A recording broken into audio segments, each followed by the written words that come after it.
There will be time for you to read the instructions and questions, and you will have a chance to check your work. All the recordings will be played once only. The test is in 4 sections. Write all your answers in the listening question booklet. At the end of the test, you will be given 10 minutes to transfer your answers to an answer sheet. Now turn to Section 1.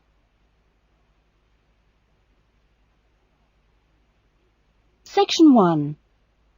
Louise wants to join a video library. You will hear a conversation between Louise and the owner of the video library. First, you have some time to look at questions 1 to 5.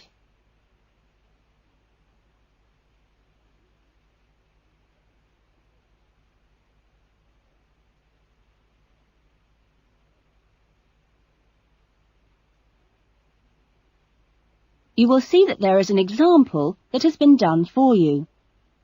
On this occasion only, the conversation relating to this will be played first.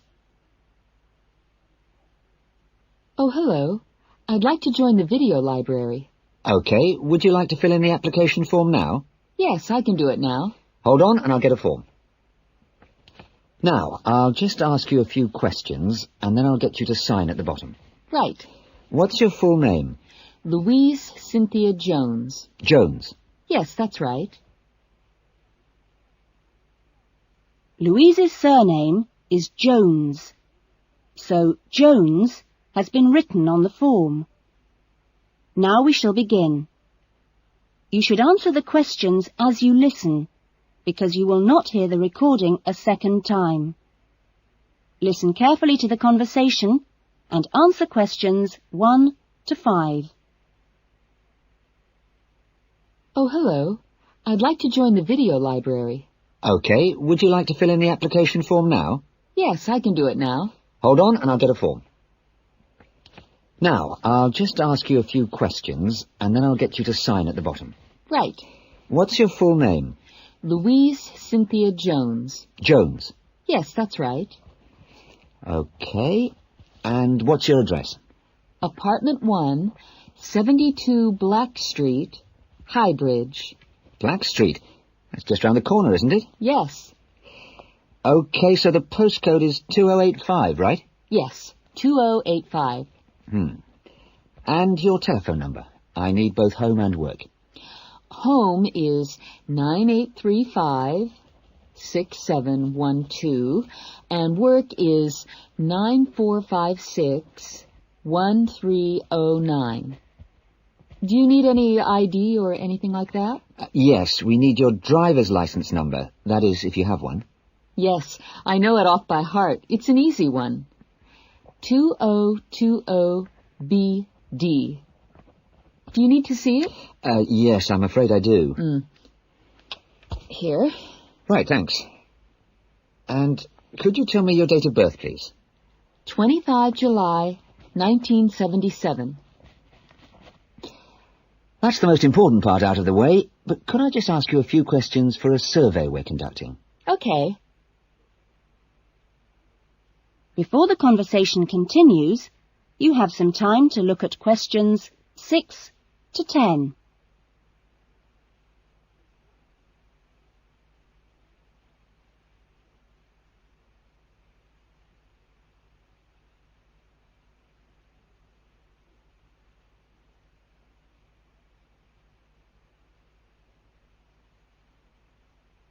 Now listen carefully and answer questions 6 to 10. What kind of videos do you prefer to watch? Have a look at this list. Well, I love anything that makes me laugh. I just love to hear jokes and funny punchlines. I'm not very keen on westerns, although my father likes them. But I'm a real softie, so anything with a bit of a love story is good for me. It doesn't matter how old. Not musicals, though. They're too much. Anything else? I'm completely taken by documentaries of the great outdoors. You know the sort. Animals, plants, and faraway places. I saw a wonderful one on dolphins last week. It was amazing. Now, I think that's all from me, except I need you to sign here on the line. Here's a pen. Oh, and I nearly forgot, the membership fee. $25 refundable if you leave the library for any reason. There you are. And do I sign here? Yes, that's it. You can borrow videos now if you like, but your card won't be ready until next week. You can come and pick it up when you bring your first videos back. That is, if you want to take some now. Yes, I'd like to. I'll have a look around. Fine. That is the end of section 1.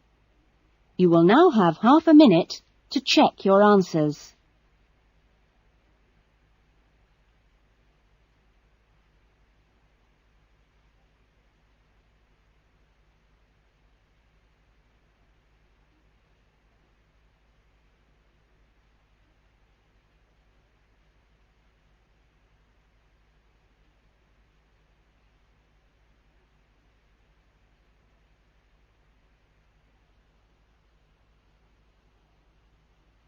Now turn to section 2.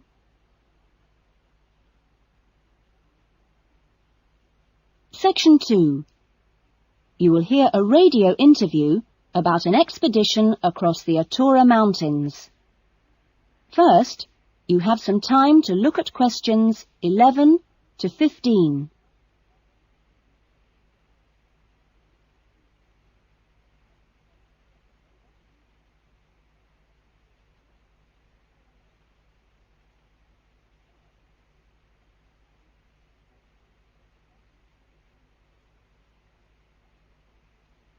Now listen carefully to the interview and answer questions 11 to 15. A dream came true in 1995 when, over 96 days of the spring and summer, an expedition of 4 men undertook what they believed to have been the first and only complete end-to-end crossing of Morocco's Arora Mountains. I talked to Charles Owen, the leader of the expedition group, about the trip. Charles, how much planning went on beforehand? Well, as you know, I run these walking trips across the mountains for tourists, and over the years I've collected maps and other data to prepare what I call a route book for this trip. And this book basically shows the route across the mountains that we took. You actually broke records while you were out there, didn't you? Yes, it was 900 miles in total, and we managed to climb 32 peaks that were over 3,000 metres high, including Tube Karl, which is, of course, the highest in North Africa. Yeah. We weren't actually out to make a name for ourselves. It just happened, really. What was the weather like? Oh, it got us right from day one, and we were pretty taken aback, really, to find that it rained on quite a number of days. And so we were forced to start replanning our route almost from the outset. One of the obvious problems is the heavy snow which blocks the mountain passes, so you have to make considerable detours. When we were on the way to Enclave, for example, the snow forced us into a northern bypass, which was new to us. But anyway, either way, we would have been rewarded because, well, we fell upon amazing high meadows, huge gorges and wonderful snow-capped mountains. The scenery was as fine as any we saw on the trip, and that was how it was every time. Having to take another pass was never a disappointment. You now have some time to look at questions 16 to 20.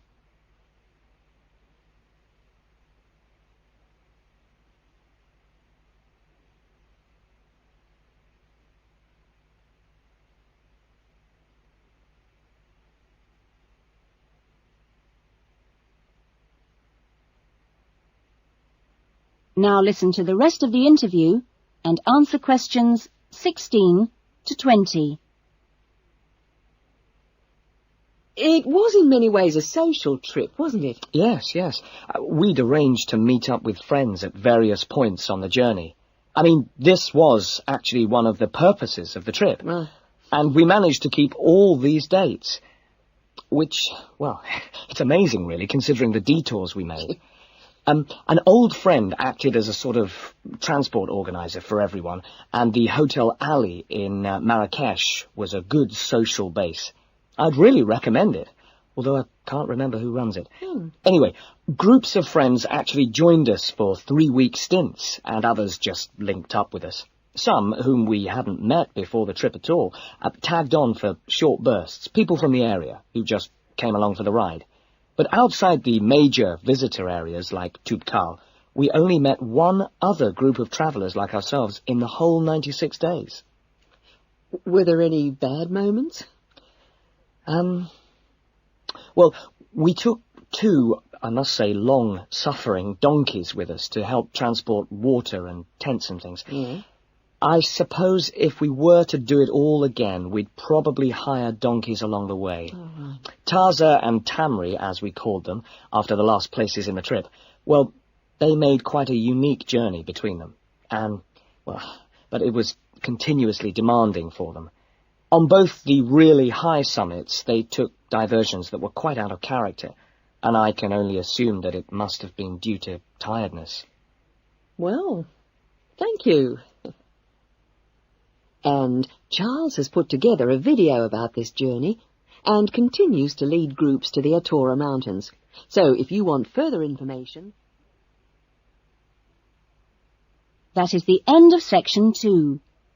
You will now have half a minute to check your answers.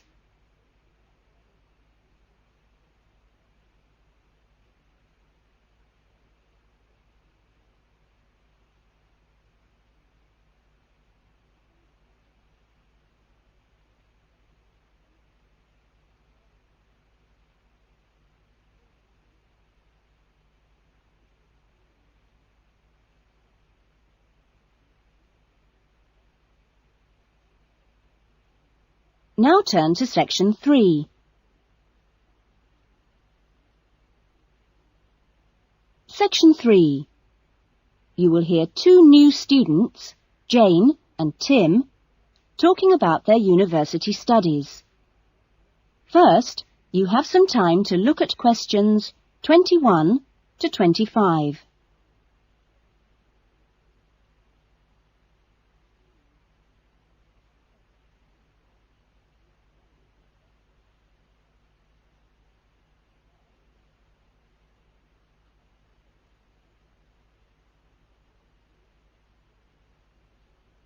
Now listen carefully to the discussion and answer questions 21 to 25. Hi, Tim. Jane. How are you? Fine. I've been wondering when I'd run into you. Have you been here long? I arrived yesterday, on Sunday. How about you? I got here a few days ago, on Saturday. No, wait a minute. What's today? Sorry, Friday, not Saturday. But we didn't have to be here till today. Yes, I know. But I wanted to get my things moved into my room and just take a look around. So, did you decide to do English in the end? No, I changed my mind and opted for history instead. Oh. And you're doing biology, if I remember correctly. Yes, although to start with, I couldn't decide between that and geography. How much reading have you got? I was given an amazingly long list of books to read. See? Wow, it does look pretty long. Well, I counted 57. I could hardly believe it. What's your list like? Well, it's not as long as yours, but it's still pretty big. There are 43. I don't know how I'm going to get through them all. Well, you don't have to read them all this week. You just have to stay ahead of the lectures and seminars. Have you got your class schedule yet? Yep, it came with a reading list. When's your first lecture? Tuesday. How about you? The day after. It's my busiest day. I've got 2 lectures in the morning and 1 in the afternoon. Before the discussion continues, you have some time to look at questions 26 to 30.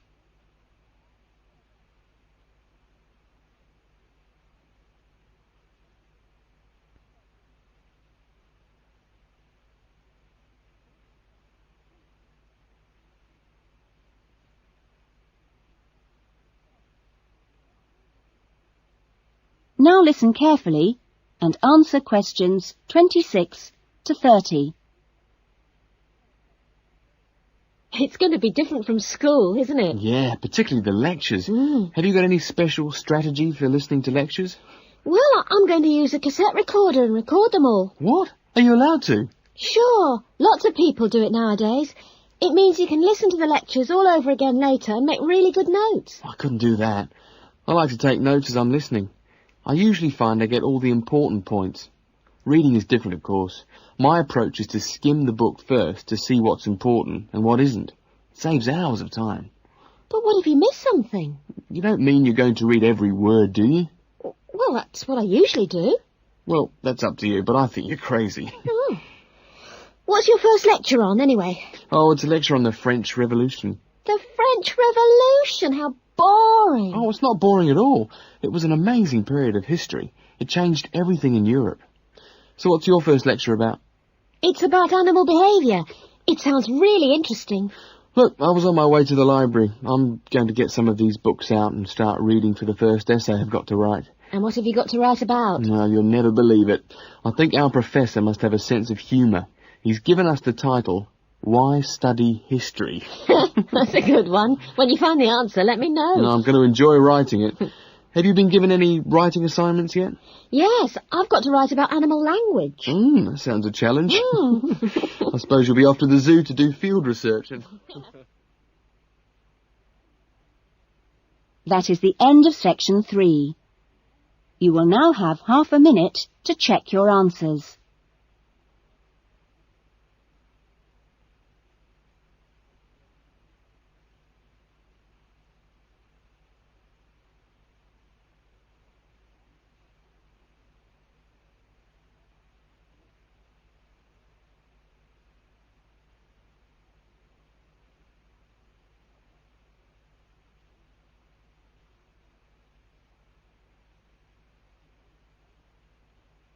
Now turn to section 4.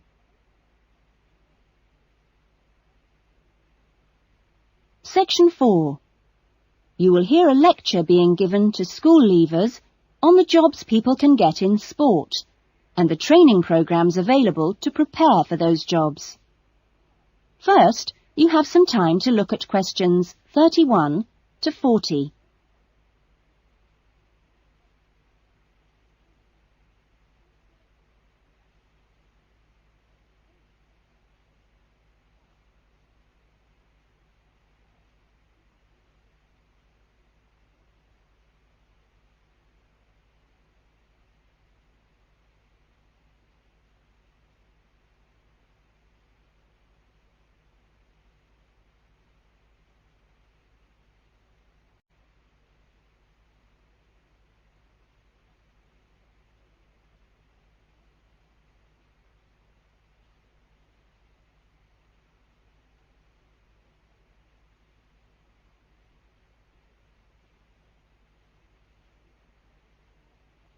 Now listen carefully to the lecture and answer questions 31 to 40. Welcome to Further Education Information Week. This is the Physical Education Faculty session, and I'm the head of the faculty. During the course of this morning, we hope to give you a clear idea of what we offer in our training programs, and we will look at the types of courses and the entry requirements, if any, for those courses. Some of these courses are open to school leavers, but for some, you need previous qualifications or relevant successful employment. So, firstly, the Physical Fitness Instructors course is offered as a 6-month certificate course, which includes an important component of personal fitness, but there are no specific entry requirements. For sports administrators, we provide a 4-month certificate course, but you should be aware that this is designed for those who are in employment. This employment must be current and related to sports administration. For the sports psychologist course, we offer a 1-year diploma course, but this diploma course is available only to those who already hold a degree in psychology. So you need to make sure you have that before you apply to do this course. Now, for physical education teachers, we offer a 4-year degree in education. This degree course is designed for preparing students to teach in primary and secondary schools and needs no prior qualifications, as it is entered directly by school leavers. And lastly, for the Recreation Officers course, we offer a 6-month certificate. Entry to this course normally includes applicants of a wide range of ages and experiences, but we do not insist on any prerequisites for this course. Remember that this is a vocational training institute. We train you so that you can take up a particular kind of job. So it is important that you know the main roles of the jobs, what the work is like, and what kind of qualities you need to succeed at them. A physical fitness instructor works in health and fitness centres, preparing individual programs for ordinary members of the public. Physical fitness instructors prepare routines of exercises to suit the individual client's age and level of fitness. Sports administrators run clubs and sporting associations. Their duties include such things as booking playing fields with local councils and organising the schedule of games or events for the club. So they need good organisational skills. Sports psychologists spend time with professional athletes, helping them approach competition with a positive mental attitude to enable them to achieve their personal best. They do this by improving motivation and concentration, or assisting with stress management. Physical education, or PE teachers, instruct young students in how to exercise, play sport, and do other recreational activities correctly and safely. PE teachers help the development of coordination, balance, posture and flexibility, with things like simple catching and throwing skills. They are not expected to be experts in all sports, but must be able to show students the basic techniques involved in a wide range of activities. Recreation officers often find themselves working for local government authorities and local groups. Their aim is to raise people's awareness of healthy lifestyles and improve general fitness through arranging recreational activities for groups of all ages, from the very young to the elderly. There are many other job opportunities which our graduates can look forward to. If you're interested in any of these, then I suggest...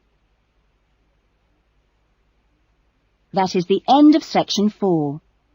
You will now have half a minute to check your answers.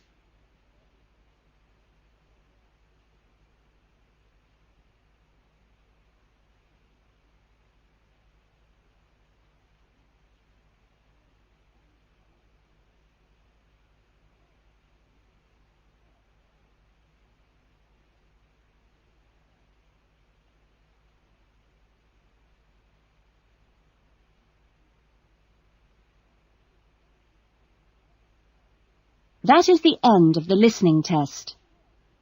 In the IELTS test, you would now have 10 minutes